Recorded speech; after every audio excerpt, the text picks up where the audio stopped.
여러분들의 그 하루하루는 어떻게 살아가고 있습니까? 이제 사실 오늘이 지나면 다시 월요일이고, 월요일이 되면은 우리가 각자 또 일상으로 가지 않습니까? 여러분은 그 월요일 날 아침에 일어날 때 보통 몇 시에 일어나시나요? 각자 알람이 있고 또 알람이 없이 그냥 일어나는 사람들도 있을 겁니다. 저 같은 경우에는, 또 저희 가정 같은 경우에는 아침에 좀 일찍 일어나는 케이스인 것 같습니다. 왜냐하면 이제 자녀들이 좀 일찍 일어나기 때문인데요. 보통 일찍 일어나서 5시, 빠르면 4시 반, 이 정도에 이제 보통 아침이 시작되게 됩니다. 근데 그때 일어났을 때의 특징이 뭐냐면요, 아이들이다 보니까 이제 배고프다고 이제 얘기를 합니다. 그리고 밥을 안 주면은 또 울기도 하고요, 떼를 쓰고 또 물 마십다, 화장실 가고 싶다, 이렇게 말을 하면서 흔들어 제낍니다. 주일에 아무리 제가 늦게 가서 집에서 이제 잠을 자도 월요일을 맞이하게 되면요, 항상 저의 패턴은 똑같은 것 같습니다. 때로는 저희 입술에서 이런 말도 나와요. 애들아, 너네는 일찍 잤으니까 이렇게 일찍 일어나는 거지. 저희 자녀들 같은 경우에 보통 5시에서 6시에 자게 됩니다. 어떻게 보면 그 친구들은 12시간을 잔 거기 때문에 풀 컨디션으로 일어날 수밖에 없어요. 그래서 저는 그 친구들한테 말을 하기도 합니다. 너네가 일찍 잤기 때문에 일찍 일어난 거야. 아빠는 늦게 잤으니까 조금만 더 잘게 라고 물어보기도 합니다. 근데 돌아오는 건 무엇이냐면요, 제 배 위에서 이제 점프를 하기 시작합니다. 방방처럼 놀고요, 너무나 즐거워합니다. 근데 이러한 순간을 이제 월요일마다, 때로는 토요일마다 이렇게 맞이하곤 하는데, 이런 순간이 저에게는 힘들 때도 있습니다. 또 근데 참 신기하게 힘들 때도 있는데도 불구하고 어쩔 때는 되게 소중하게 느껴질 때가 있습니다. 왜냐하면 애들을 잘 볼 수 없기 때문에 그 순간마저도 때로는 힘듦이 아니라 되게 소중한 것으로 다가오게 되기도 합니다. 그러는 여러분들에게 월요일은 어떠한 월요일이십니까? 알람을 끄고 또 시간을 보다 보면, 뭐야, 벌써 월요일이라고? 벌써 출근 시간이라고?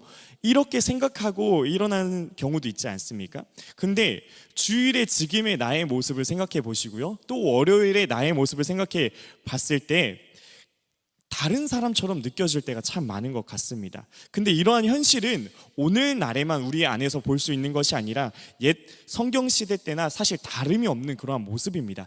지금의 예배 모습, 그리고 또 내일의 일상에서의 모습은 성경에서도 다른 모습으로 살아가는 사람들을 볼 수 있습니다. 그럼 그때 당시에 어떻게 똑같은 현실을 우리처럼 살고 있는 그 크리스찬들에게는 그 하루를 복음으로 살 수 있었는지, 이것이 오늘 말씀의 제일 관건이 될 겁니다. 그래서 오늘 설교 제목이 월요일 아침의 복음입니다. 이 본문에서 월요일을 바꾸는 열쇠 2가지를 한번 살펴보도록 하겠습니다. 첫 번째, 우리 같이 그 소주제를 읽어보도록 하겠습니다.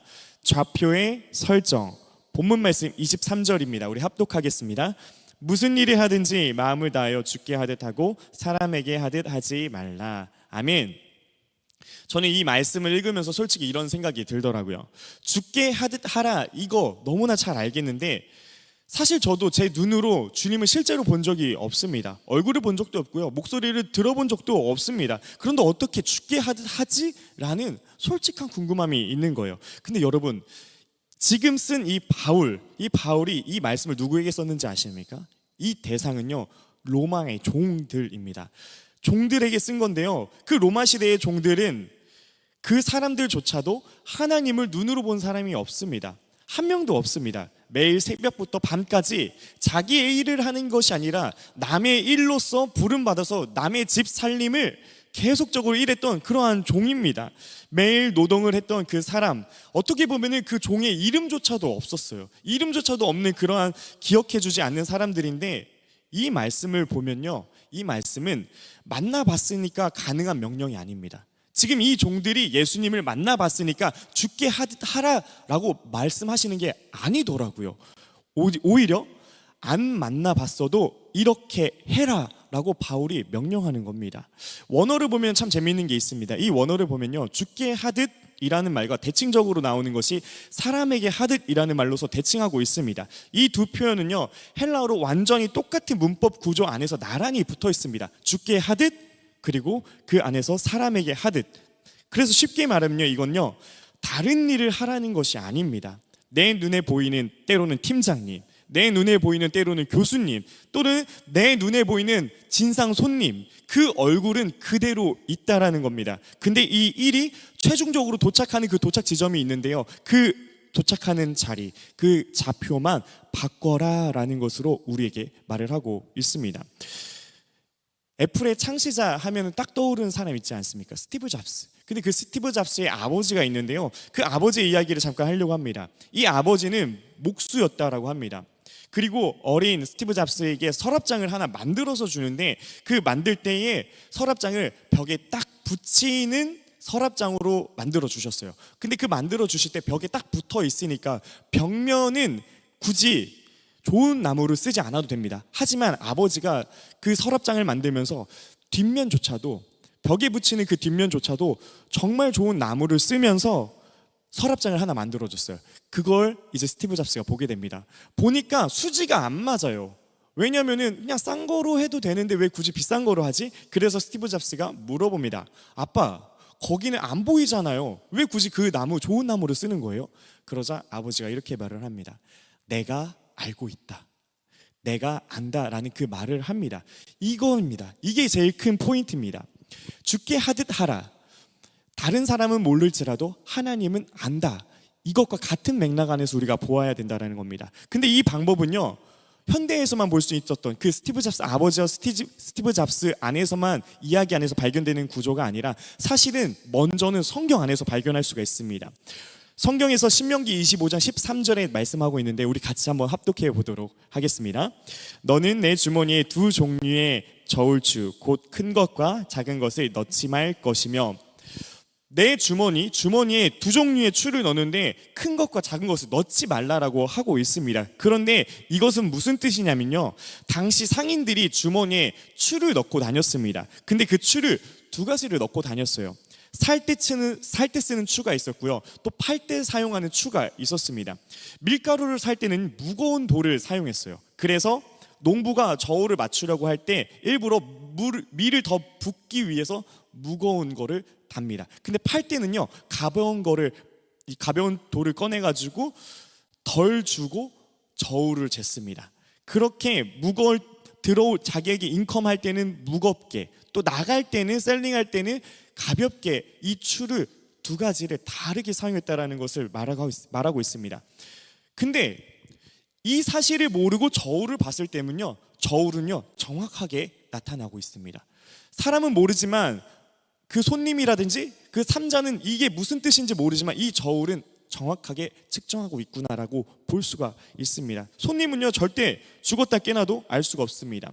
성경이 미화하는 포인트가 바로 이 포인트입니다.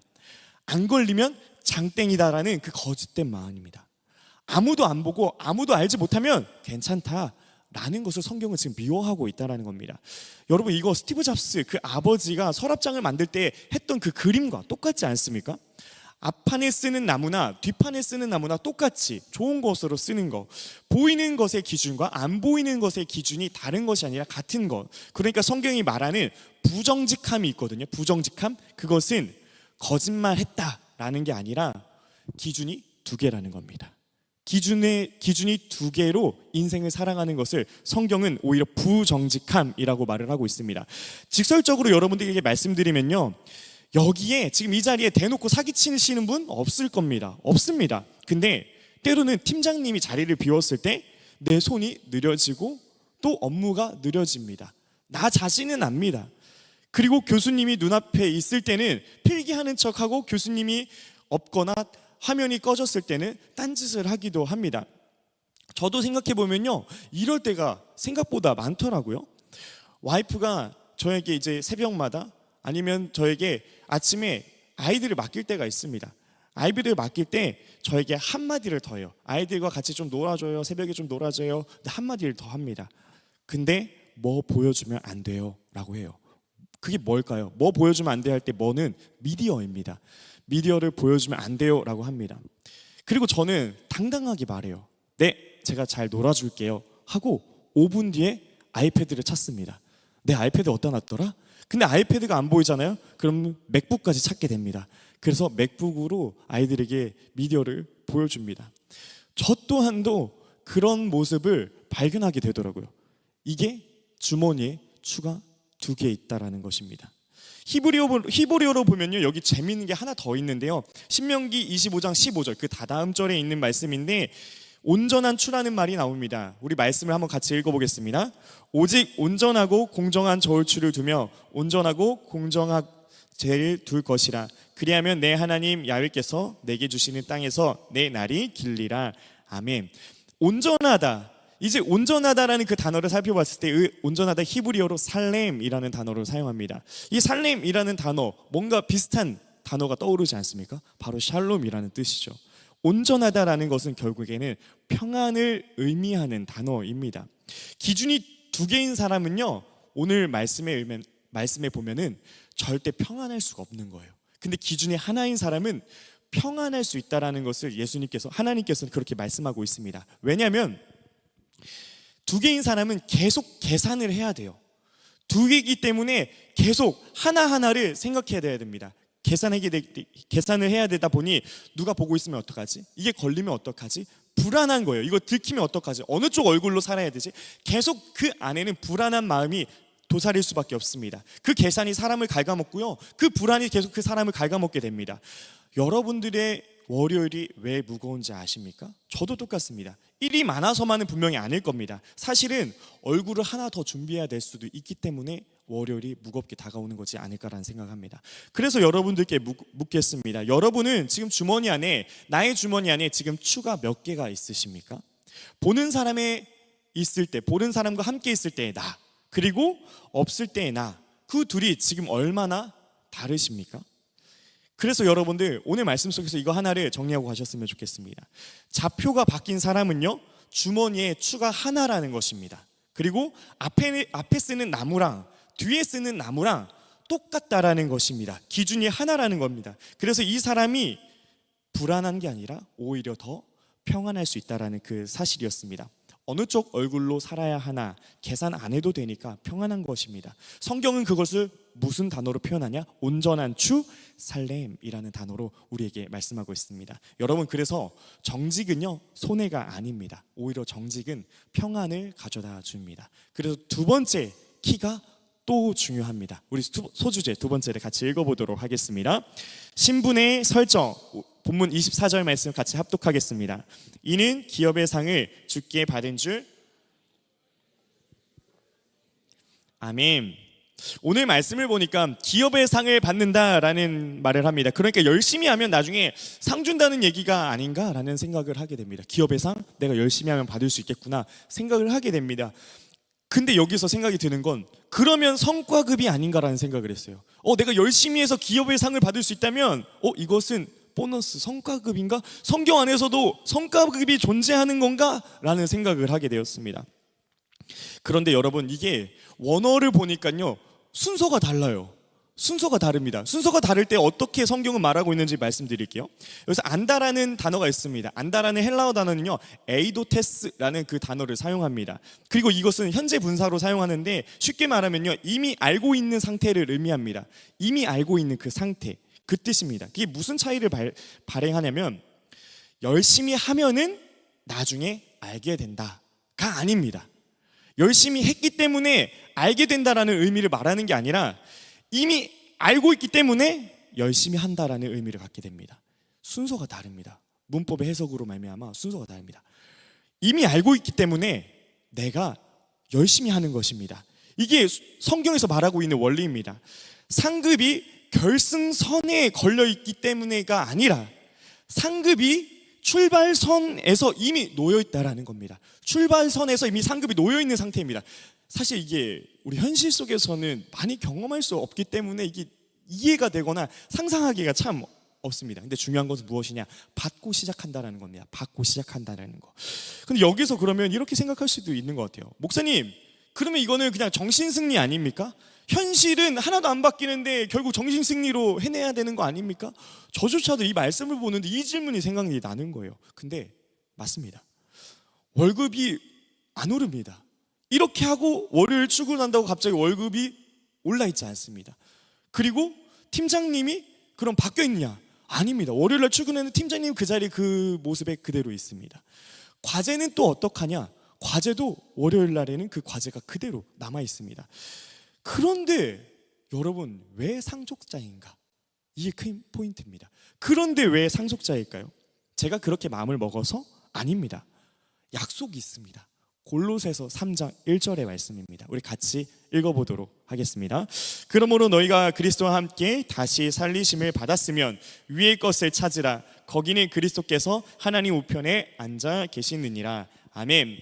그러므로 너희가 그리스도와 함께 다시 살리심을 받았으면, 그리스도와 함께 다시 살리심을 받았으면, 이 말씀이 핵심입니다. 이 약속의 말씀이 이미 1절에 나와 있습니다.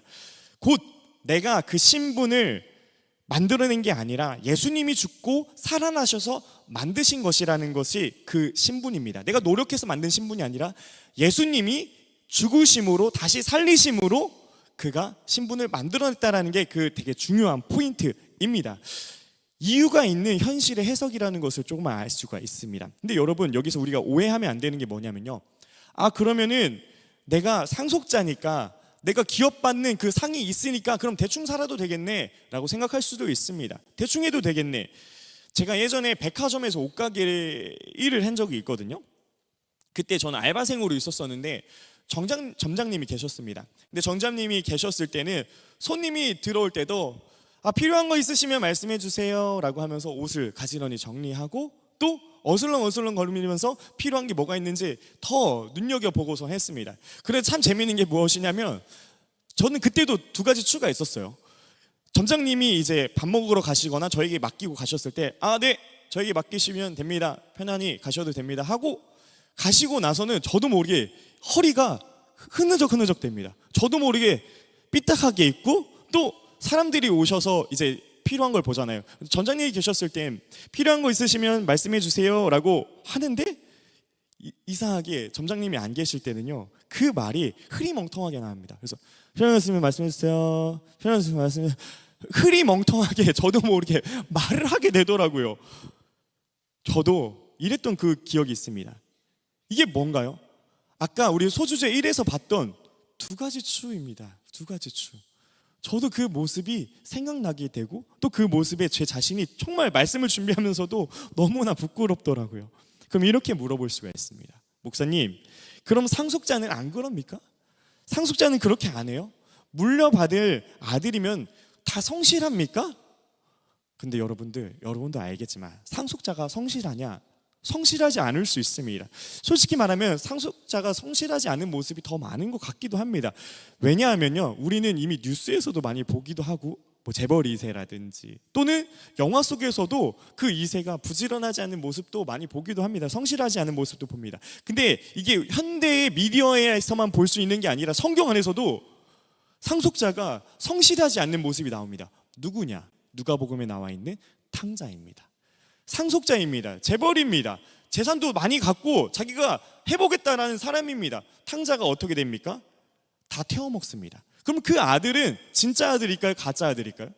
진짜 아들입니다. 가짜 아들이 아닙니다. 진짜 아들이었고 유산도 정말 많이 받았습니다.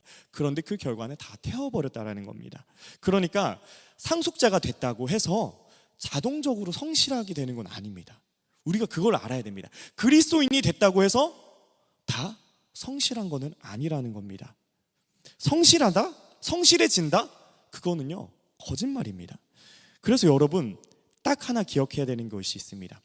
상속자가 되면요, 해석이 바뀌는 게 있습니다. 그리고 그것이 행동으로 바뀌는 것이 있습니다. 무엇이냐면 게으름의 이름이 바뀝니다.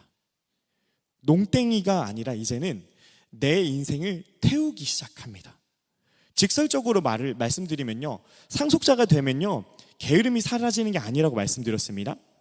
알바가 대충 하면요, 손해는 누가 보냐면 알바가 보는 게 아닙니다. 사장님이 손해를 봅니다. 근데 상속자가 대충 하면요, 손해를 누가 보는지 아십니까? 상속자가 손해를 봅니다. 바울은요, 이 원리를, 이 법칙을 너무나 잘 알고 있었습니다. 그래서 상속자 얘기하자마자 바로 다음 절 골로새서 3장 25절에 이렇게 말을 하게 되는 겁니다. 우리 25절을 같이 읽어보겠습니다. 불의를 행하는 자는 불의의 봉을 받으리니 주는 사람을, 아멘. 상속을 말하고 나서 바로 나오는 게 25절 말씀입니다. 불의를 행하는 자, 불의를 행하는 자의 결론은 불의의 보응을 받는다라고 합니다. 상속자 이야기를 했는데 상속자 또한 불의를 행할 수 있는 사람이라는 것을 말을 하게 됩니다. 상속은요, 여러분들의 노력을 없애버리는 그런 능력을 갖고 있지 않습니다. 노력의 동력을 바꾸는 힘을 갖고 있습니다. 노력을 하는데 명확한 좌표와 방향을 찍게 되고 노력의 동력을 바꾸게 됩니다. 잘릴까봐 열심히 하던 거를 이제는 내가 상속자가 됐으니까, 내가 하나님의 CEO가 되었으니까 열심히 하게 되는 것으로 동력을 바꾸게 되는 것입니다. 그렇게 상속자가 된 우리가 그리스도인으로서 뭘 물려받습니까? 뭘 물려받는지 여러분 생각해 보셨습니까?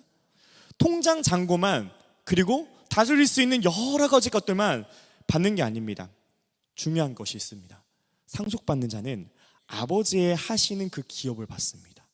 아버지가 하시는 일을 받는다라는 겁니다. 그래서 24절의 마지막에 이렇게 끝납니다. 24절 하반절을 제가 갖고 왔는데 우리 같이 한번 읽어보겠습니다. 너희는 주 그리스도를 섬기느니라.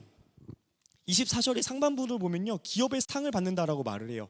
기업의 상을 받으면은 잘 누려라, 잘 다스려라 라고 하면 좀 아름답지 않습니까? 근데 오히려 그렇게 말을 하는 겁니다. 너희는 주 그리스도를 섬기느니라. 상을 받는데 그 다음에 행하는 것은요, 오히려 섬김이라고 표현을 하고 있습니다. 상속 얘기하자마자 나오는 게 바로 섬김입니다. 받고 누려라, 그냥 들어 누워라가 아니라 이제 아버지의 그 기업을, 아버지의 그 집안일을 너가 해라 라고 말씀하시는 겁니다. 그래서 여러분들 이거 하나를 다시 한번 정리하고 가셨으면 좋겠습니다. 여러분은 열심히 일해서 상속자가 된 게 아닙니다. 저도 열심히 일해서 그리스도인이 된 게 아닙니다. 이미 상속자가 되었기 때문에, 이미 그리스도인이 되었기 때문에 열심히 하는 것입니다. 이 주객이 바뀌면 안 됩니다. 그래서 이번 주에 딱 하나만 여러분들이 생각하고 결정하고 결단하고 한 걸음 나아가셨으면 좋겠습니다. 지금 여러분이 이거 해내야 내가 인정받는데 라고 생각하고 붙잡는 것이 하나가 있습니까? 그것을 내려놓았으면 좋겠습니다. 내려놓는다라는 것은요, 그만두라는 게 절대 아닙니다. 증명하려던 걸, 내가 증명하려던 거를 내가 이제 상속자니까, 받았으니까 내가 증명하는 것이 아니라 받았으니까 내가 하는 것으로 생각을, 그리고 이 원리를 적용해서 바꾸라는 것입니다. 증명하려고 출근하는 월요일이 우리에게는 어떻게 느껴지냐면 시험장으로 느껴질 때가 있습니다. 근데 월요일은요, 증명하는 날이 아니라 이미 받은 것을 살아내는, 그 기업을 운영하는, 살아내는 그 날이라는 것입니다. 그래서 말씀을 정리하도록 하겠습니다. 오늘 우린 월요일 아침이 복음으로 되는 두 가지 열쇠를 보게 되었습니다. 듣게 되었습니다. 첫 번째 무엇이었습니까? 좌표였습니다. 좌표. 우리의 좌표는요, 주님 앞에서 두 가지 추로 살아가는 것이 아니라 한 가지 추로 정직하게 샬롬의 평안을 누리며 살아가는 것. 두 가지 추로 있을 때는 부정직함으로 말미암아 사람들의 얼굴을 계속 생각해야 되니 계속 계산하게 되고 월요일이 더 신경 쓰게 되고 무거워지게 됩니다. 그래서 그리스도인의 한 추로 살아가는 것, 그것을 샬롬이라고 말했고 좌표라고 말했습니다. 두 번째 무엇이었습니까? 신분이었습니다. 신분, 상속자. 그것은 증명인에서 얻는 것이 아니라 이미 받고 그 아버지의 기업을 누리며 그 아버지의 기업을 행하며 살아가는 것, 운영하며 다스리며 살아가는 것이라고 말씀드렸습니다. 근데 이 말씀을 주면서 제 마음속에 솔직한 마음으로는요, 오늘 말씀을 받고 또 오늘 말씀을 들으면서 이해도 되고 맞다, 내가 이렇게 살아야지, 결단도 되는 사람들도 있고 저조차도 결단이 됩니다. 그런데 이상하게 월요일 오케이 결단하면서 나갔습니다. 근데 화요일이 되는 순간 그 화요일에는 이상하게 이 은혜가 조금씩 날아가기도 합니다. 수요일에는 팀장님이 내 보고서에 화를 내기도 하는 그런 경험을 살 수도 있고요. 목요일에는 참 엎친 데 겹친 격이라고 내 동료, 같이 입사한 동기가 갑자기 승진하는 일이 벌어질 수도 있습니다. 금요일에는 너무나 힘들고 다 지친 나머지 집에 가서 인스타그램, SNS를 하는데 다른 주변에 잘된 소식을 보면서 비교하는 그 마음이 내 안에 싹트기 시작해서 나 빼고 다 잘 사는구나, 나만 제자리구나 라는 마음을 가질 수도 있습니다. 세상은 계속 이렇게 말해줘. 너의 가치는 성과다. 그러니 증명해라. 증명해야지 너가 존재함을 드러낼 수 있다. 세상은 계속 이렇게 말을 합니다. 하루에도 이것은요, 한 번만 들어와도 정말 갈팡질팡할 수 있는데 엎친 데 겹친 격이라고 계속적으로 수백 번 날라오고 다가옵니다. 한 번 은혜 받았다고 끝나지 않습니다. 절대 안 끝납니다. 바울은 이 원리를 알았습니다. 한 번 은혜 받으면 끝난다? 절대 그럴 수가 없습니다. 그래서 바울은요, 이 원리를 알았기 때문에 사실은 오늘 그 말씀에 3장 1절에 위의 것을 찾으라라는 말을 합니다. 위의 것을 찾으라. 근데 이 위의 것을 찾으라라고 했을 때도 이 찾으라라고 할 때 헬라어의 문법을 보면요, 현재 진행 명령어로 또 씁니다. 한 번 하고 끝나라는 게 아니라 계속 위의 것을 찾으라라고 우리에게 말을 하고 있습니다. 왜냐하면 바울 또한 한 번만 찾고 끝낼 수 없다라는 것을 알고 있었기 때문입니다. 화요일에 무너지는 것, 수요일 날에 무너지는 것, 또 수련회 이후에 무너지는 것은요, 실패가 아닙니다. 어떻게 보면요, 당연한 원리일 수도 있습니다. 그래서 하나님은 바울을 통해서 말씀하신 것, 위의 것을 계속해서 찾으라 라고 말씀하신 것이지 않을까라는 생각을 합니다. 그럼 무너졌을 때 뭘 합니까? 하나만 기억하십시오. 무너졌을 때 하나만 기억하십시오. 다시 물어보시기 바랍니다. 내 자신에게 질문을 하시기 바랍니다. 내가 지금 이것을 누구한테 하고 있는 거지? 질문을 나에게 하시기 바랍니다. 나의 한숨 소리가 그때 좌표를 찍게 될 것입니다. 비교하는 나의 마음이 신분으로 향하는 좌표를 다시 한번 찍게 될 것입니다. 아, 이거 팀장님께 보여주기 위해서 했던 거 아니지? 아, 이거 교수님께 보여주기 위해서 했던 거 아니지? 내가 죽게 하듯 하려고 한 것이지? 라는 그 마음이 위의 것을 찾을 때, 그리고 나에게 지금 이것을 왜 하는 것이었지? 다시 한번 본질적인 질문을 했을 때 나의 안에 두 가지 추 중에 한 가지 추로 바뀌어지는 역사가 임하게 될 것입니다. 근데 이것은요, 하루에도 10번도 넘게 하실 것입니다. 근데 지는 게 아니라 그것이 신앙입니다. 그것이 신앙입니다. 넘어지는 게 문제가 아니라 안 돌아오는 게 문제이기 때문입니다. 제가 서두에 말했던 저의 이야기 있지 않습니까? 저의 월요일이 제가 힘들어서 자녀들에게 새벽마다 왜 이렇게 일찍 일어났어? 그렇게 맨날 소리치면서 저의 가정이 매일매일이 일어난다면 그날은 저에게도 자녀에게도 매일매일 불행의 날이 될 것입니다. 그리고 다가오는 월요일은 우리 모든 가족에게 불행의 월요일로 남을 겁니다. 그런데 하나님이 그러한 와중에 제 마음속에 그런 마음이 있거든요. 아까 말씀드렸듯이 그런 마음이 있습니다. 근데 하나님이 제 마음속에 계속 두드려서 생각하게 됩니다. 시간의 소중함을 알게 해주십니다. 이 아이가 영원히 나와 함께 있을 거라는 것을, 나와 함께 있지 않을 것이라는 것을 하나님은 늘상 저에게 마음속에서 알려주십니다. 제 와이프도 똑같습니다. 제 와이프도 저랑 평생 영원히 살 거라는 것을 말씀해 주시지 않습니다. 영원하지 않다라는 것을 늘 말씀해 주시기에 지금 이 순간에 내가 피곤하지만 그럼에도 내가 그 안에서 성령의 모습으로 성령의 충만한 그 열매를 나눠줘야겠다. 그래서 하늘의 것을 그 자리에서 다시 찾습니다. 그래서 결론적으로 제 배 위에서 계속적으로 뛰어놉니다. 아, 나도 피곤한데 저 아이들이 제 배 위에서 뛰어놀 수 있다면, 20살이 돼서 제 배 위에서 뛰어놀면 문제가 되잖아요. 지금에 많이 뛰어놀 수 있게, 지금 이 시간은 지나가면 다시 돌아오지 않으니까. 그렇게 하늘의 것을 찾으며 하나님이 날마다 저에게 하나의 추로 살아갈 수 있는 지혜와 능력을 주시는 것 같습니다. 그래서 여러분께 말씀드리고 싶은 그 말씀은요, 월요일은요 버티는 날이 아닙니다. 아버지의 기업을 하러 나가는 날입니다. 잊으면 안 됩니다.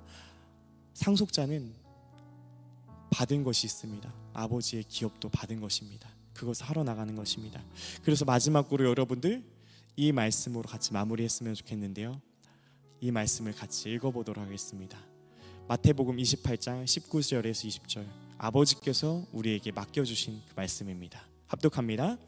그러므로 너희는 가서 모든 민족을 제자로 삼아 아버지와 아들과 성령의 이름으로 침례를 베풀고 내가 너희에게 분부한 모든 것을 가르쳐 지키게 하라. 볼지어다 내가 세상 끝날까지 너희와 항상 함께 있으리라 하시니라. 아멘. 삶 속에 선교사가 되라는 것입니다.